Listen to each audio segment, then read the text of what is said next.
Buenas noches, soy Ana María Lomelí, estamos al filo. Maestro en el arte de negociar. Ha colaborado en los acuerdos comerciales como el Telecán, el TTP México con 11 países y el Acuerdo Alianza del Pacífico, entre otros. Hoy enfrenta uno de los grandes retos más fuertes de su carrera, la renegociación del Tratado de Libre Comercio de América del Norte. Esta noche al filo, Ildefonso Guajardo, secretario de Economía.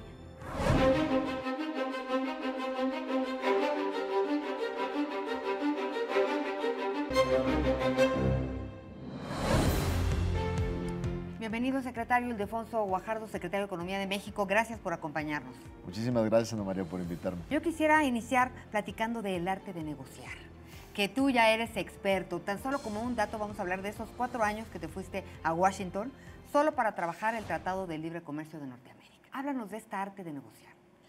Fundamentalmente, yo creo que todo ser humano que transita en la vida desarrolla de alguna u otra manera una habilidad para poder lograr transitar, ponernos de acuerdo, ¿no?, en cualquier cosa.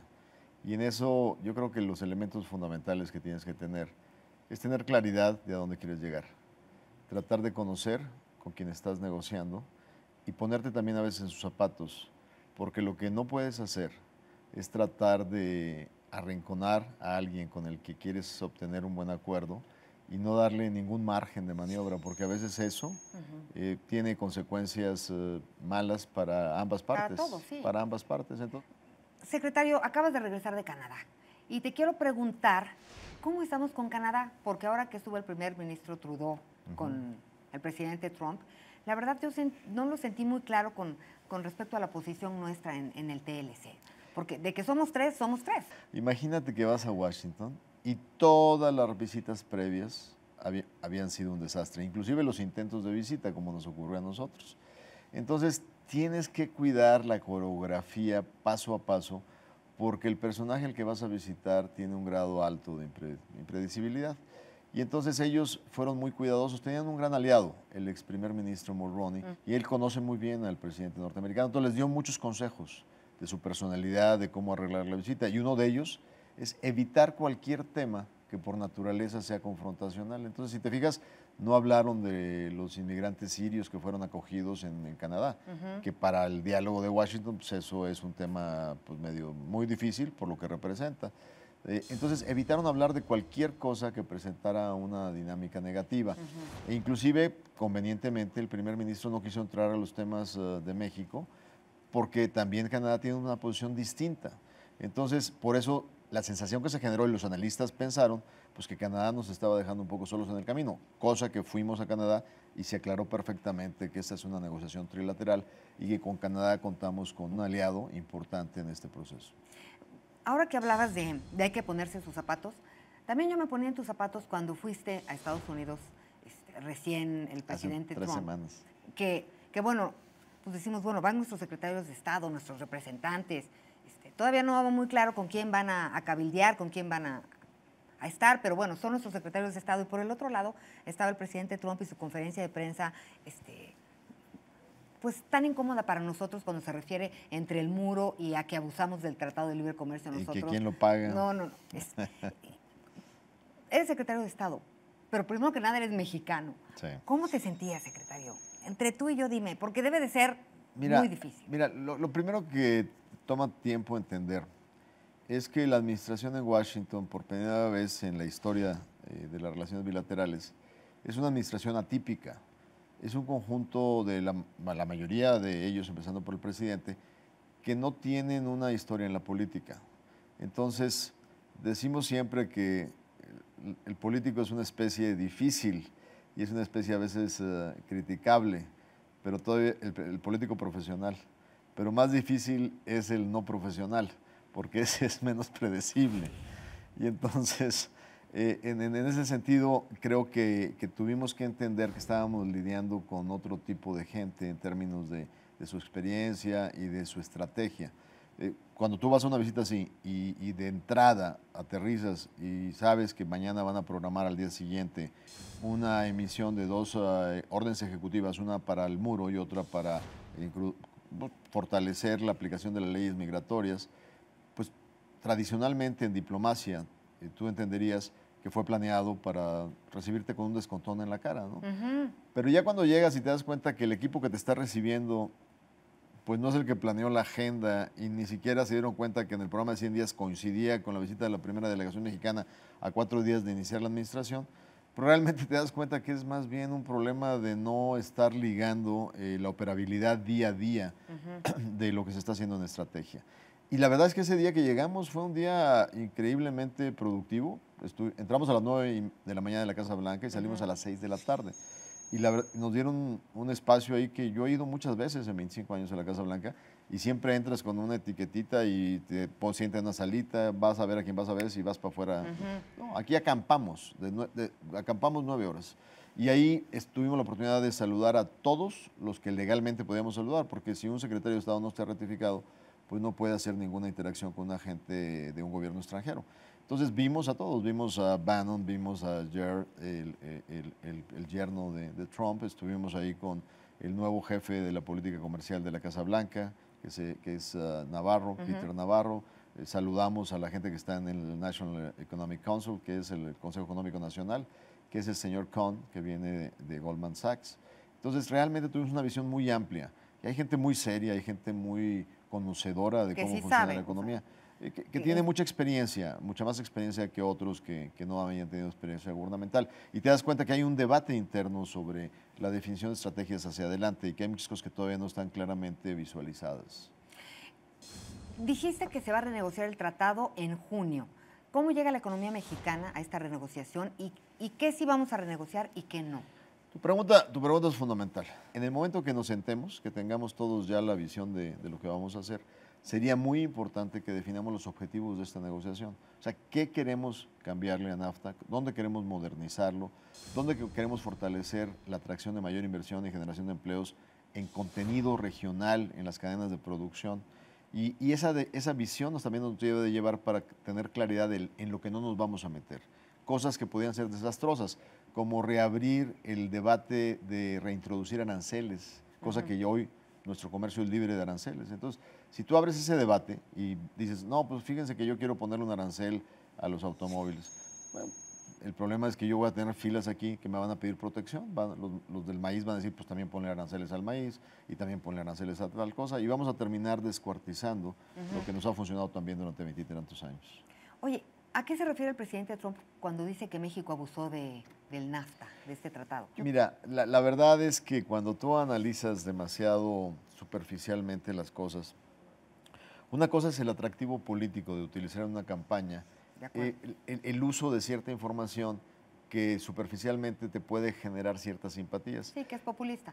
Que en el caso específico de la campaña electoral de Estados Unidos, es muy fácil, y no nada más en Estados Unidos, en Inglaterra les pasó lo mismo con el voto de Brexit, del abandono de la salida de la Unión Europea.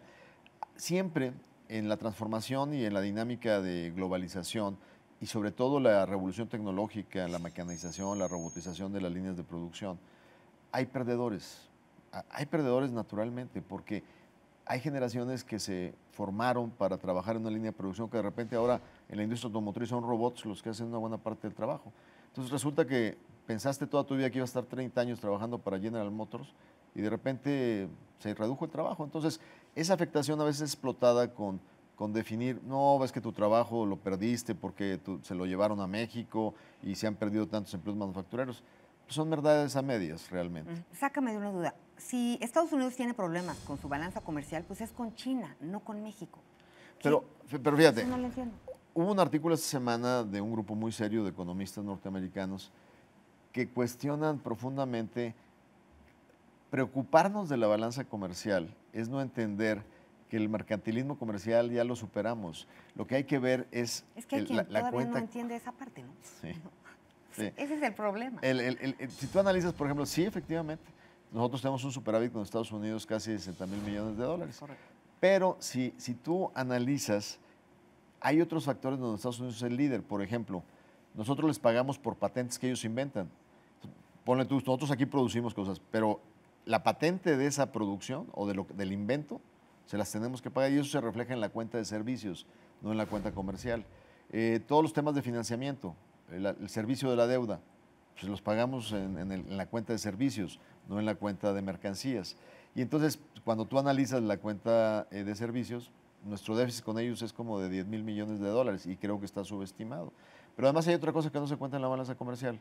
Las compras que los mexicanos hacen en frontera, las que hacemos en ciudades como Dallas, Houston, Nueva York, Miami, y eso ha sido calculado alrededor de 30,000 millones de dólares. Así es que cuando ves todo el conjunto de las cosas, pues ¿cuál es el déficit comercial? Pero además, la gente hoy en el mundo ya comercia, lo que es más importante no es el comercio de bienes finales, es de insumos, porque lo que estamos haciendo hoy, estamos comerciando procesos productivos, porque ahora el mundo globalmente hace cosas en conjunto. Entonces, parte de lo que yo importo de China son insumos que incorporo en mis exportaciones. Y lo mismo pasa con Estados Unidos. Cuando yo exporto un auto, el 40% del auto fue hecho en Estados Unidos o en Canadá. Cuando yo exporto una pieza de avión, el 60% de su contenido viene de Estados Unidos y de Canadá. Entonces, realmente no es no entender que hoy estamos produciendo cosas juntos. Bueno, esto es en cuanto a la chamba. Pero fíjate que curiosamente el otro día me platicaban que te vieron cerca del auditorio disfrutando de un concierto de Dulce. Porque digo, hay vida después del Tratado de Libre Comercio, secretario. ¿Te gusta la bohemia un poco? Mucho. Y creo que siendo de Monterrey, habiendo tenido muchas oportunidades de vivir en la Ciudad de México por varias temporadas, extraño mucho la vida bohemia que disfrutábamos en esta ciudad, pues en los 80s. Como que hemos perdido un poco de esa parte muy padre, sana, de la diversión. Yo iba ahí a algunos lugares, por ejemplo en la Roma había un lugar donde se cantaba música de María Grieber al piano. Iba a un lugar que se llamaba ahí en Reforma La Mesa de Babette, donde había un pianista cubano y una cantante cubana extraordinaria. Y bueno, Dulce, pues quién no tuvo amores y desamores con las canciones de Dulce, ¿no? Y fuimos un grupo a ver a Dulce justamente al Lunario, ahí anexo al Auditorio Nacional. ¿Y con quién fuiste? Estaba lleno. Cuenta. Pues con Marta, con un par de amigos, Julio Villarreal, un empresario de Nuevo León, que su esposa no nos pudo acompañar porque no tomó el vuelo de Monterrey. Oye, pero tú eres un soltero sin compromiso, ¿verdad? ¿Cómo no ha podido ninguna regia, ninguna defeña atraparte, secretario? Cuéntanos. Probablemente porque no se me ponen en mis zapatos. Eso puede ser. Esa es una buena respuesta, secretario. Se habla mucho de que cuando hay una crisis, cuando hay una tragedia, también hay un nicho de oportunidad. ¿Dónde ve el secretario de Economía para México un nicho de oportunidad en este marasmo de declaraciones y de noticias confusas que estamos viviendo? Mira, en el área de responsabilidad que a mí me toca, que es la parte comercial y económica, yo creo que esto es una llamada de alerta muy importante. Creo que haber tenido el tratado ha sido una gran cosa para México durante 22 años, pero también fue demasiado cómodo. Sí. Es un poco dormirnos en nuestros laureles. Y yo creo que esa es una gran oportunidad para despertar, para decir que el mundo es más allá que Estados Unidos. Y es parte de los lineamientos que el presidente nos dio desde el primer día de su gobierno, diversificar nuestro comercio exterior. Por eso hoy estamos en la tercera ronda para modernizar el acuerdo con Europa. Por eso, siguiendo la instrucción del presidente, cerramos Alianza Pacífico con Chile, Perú y Colombia. Y ahora queremos que Alianza Pacífico sea una respuesta y pues con guante blanco, como decimos, a Washington, diciendo nosotros sí queremos a los países del TPP en el contexto de la asociación con América Latina. ¿Te parece si para terminar jugamos al filo, asociación de ideas? Lo primero que te venga en mente. Adelante. Proteccionismo. Una práctica del pasado. Aranceles. Lo que debemos de evitar en esta negociación. Impuestos. Una carga a veces no muy satisfactoria, pero necesaria para poder sustentar el desarrollo del país. Pobreza. El esfuerzo que México, la tarea pendiente. Canasta básica. El poder equilibrar en una economía abierta, darle competitividad a los mercados para que la gente pueda tener un poder adquisitivo alto. Mujeres. Fundamentales en esta vida. Familia. La base de la construcción de un país. Monterrey. En el corazón. México. En el orgullo y en el pensamiento. ¿Con qué sueña, secretario? Con poder seguir sirviendo a mi país cada vez con más ímpetu y con total entrega. Muchas gracias por habernos acompañado. Esperamos tener una visita pues para ir entendiendo cómo vamos viviendo esto de las renegociaciones. Estamos preocupados y queremos ocuparnos. Y me quedo con el arte de negociar. Es la única forma de ganar ganando todos, de salir ganando todos. Así Muchas es. gracias. Gracias, Ana María, y disfruté mucho esta entrevista por la combinación de ideas y de retos. Muchas gracias. Gracias. Y gracias a ustedes. Recuerden que tenemos una cita la próxima semana al filo. Que descansen.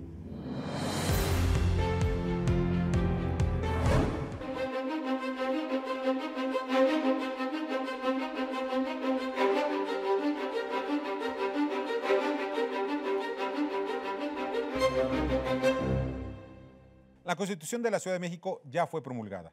Tras 2 meses de intensos debates, muchos convertidos en conversaciones bizantinas por lo absurdo, tedioso y con obvios tintes exhibicionistas de algunos de los constituyentes.